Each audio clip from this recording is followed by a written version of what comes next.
Welcome everyone back to weekly weather updates, and in today's video we're going to have the latest from the live radar, run for the latest UKV, have a look at the precipitation and the temperature over the next 5 days, as we are going to continue to see these warm and dry conditions throughout the rest of this working week into the weekend. But the wind will shift to more of an easterly over the coming hours, and that will mean in eastern areas we are likely to see a little bit more in the way of low cloud, and we are going to see cooler conditions. There is going to be an east-west split over the coming days, where further westwards still seeing temperatures around the 21 to 23 degree range, whereas further eastwards it could be more towards the mid-teens. So seeing, as I said, a bit of a split occurring, but generally speaking it's not too bad for this time of year. We are going to have to cherish these conditions because we are seeing a fairly strong signal now for perhaps some very unsettled conditions arriving for the final week of May. Now, that signal has been there for the past few days, but it has significantly strengthened in the latest model output, and we are looking at some pretty severe lows moving in. So yeah, could be some big precipitation on the way. So as I said, do cherish the next sort of few days or so. So do remember, if you enjoy my videos, do like and subscribe. Now, if you start on the live radar, I'll go on this a bit later in the evening, around 11 PM. You can see nothing really is going on. Very dry conditions, clear skies, and if we do put on the temperatures, you can see it is generally a mild night, but we are already starting to see that east-west split. It's still mild in the east, it's just not quite as mild as areas further westwards, and as I said, this east-west split is just going to continue over the coming days. Now, do head over to the latest UKV. You can see really not much going on, but variable levels of cloud over the coming days, all coming in from the east with that easterly flow. And you can see for some, especially overnight, that cloud really does build where it burns away during the day. So especially early morning in those eastern areas, it's going to be pretty chilly, and we are going to see some thick cloud. But as you can see, very little in the way of precipitation, none really, and just very variable cloud conditions there as we progress into the start of next week. Now, do look at the temperatures. You can see today, again, sort of 20 to 23 in the west, more towards the high teens in the east, and that sort of split is going to continue. Thursday, again, 20 to 22 in the west, 15, 16 in the east. Friday, pretty similar conditions, again, 20 to 23 in the west, more towards the mid-teens in the east.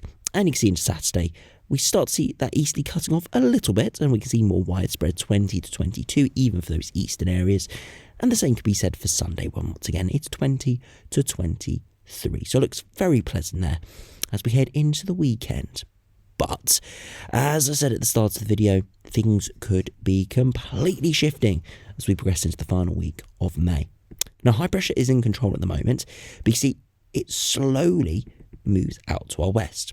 And what that does is allow low pressure to come in not only from the north, but also from the west. And this could turn us very unsettled here into the final week or so of May. You just see lots of greens indicating lower pressure dominating from around the middle of next week onwards. Very quickly, low pressure replaces the high, and we do see a lot of rain. You can see we see lots of precipitation spiraling around that low.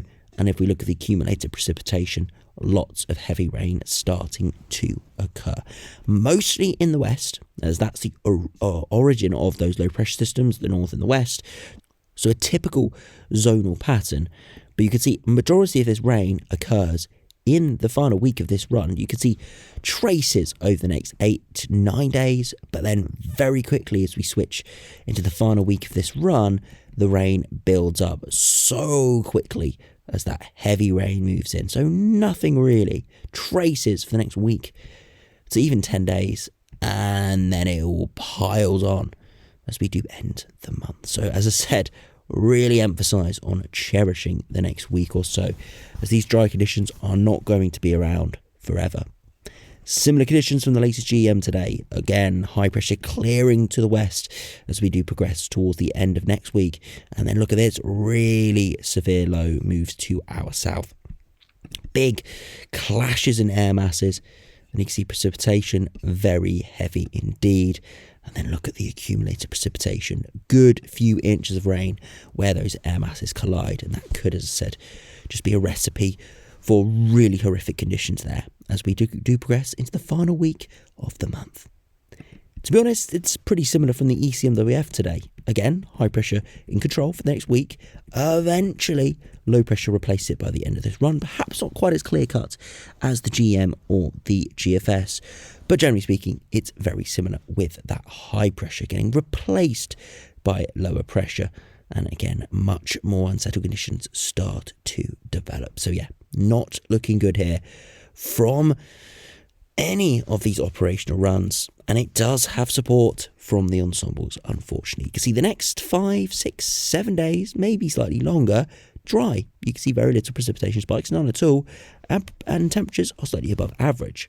But progressively into the final week of May, back towards average or even below average, and so with the temperatures, some pretty cold runs appearing there, perhaps more of the winds coming in from the north, but also precipitation really picking up as well. And of course, London's not going to be the area that gets hardest hit, or at least not the majority of runs are showing that at this stage. It is going to be the north and the west where that low pressure does arrive first, dumping all of its moisture. So precipitation starting to increase, and again, this will be much worse as we do move further northwards and westwards.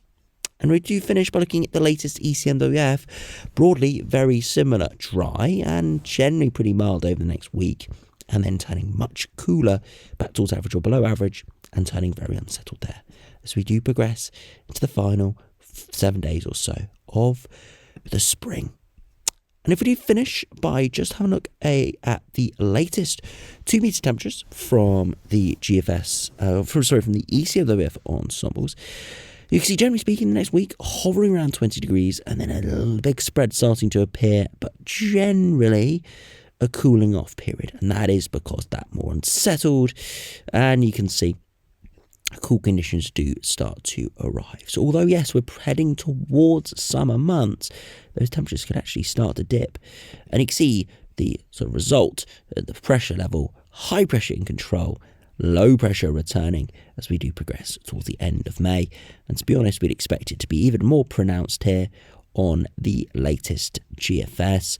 Again, look at that high pressure in control over the next 5, 6, 7 days, and then a big dip occurring there as we do head into the final third of the month. So do cherish the next 7 days. I know it's not absolutely stunning conditions, especially in the east, but it's dry, it's mostly warm and sunny, but at least it isn't raining. But it does look like now a strong signal for that precipitation to re-emerge from the north and the west. And yeah, it could give some pretty poor conditions indeed as we do progress towards the end of spring. And yeah, could be a pretty horrific start to summer if these runs do verify. But of course, we'll keep you updated over the coming days. And yeah, we'll give you some more details as we get nearer it to the time. So thanks for watching. Hope you enjoyed. Subscribe if you're new. And I'll see you again for another video soon.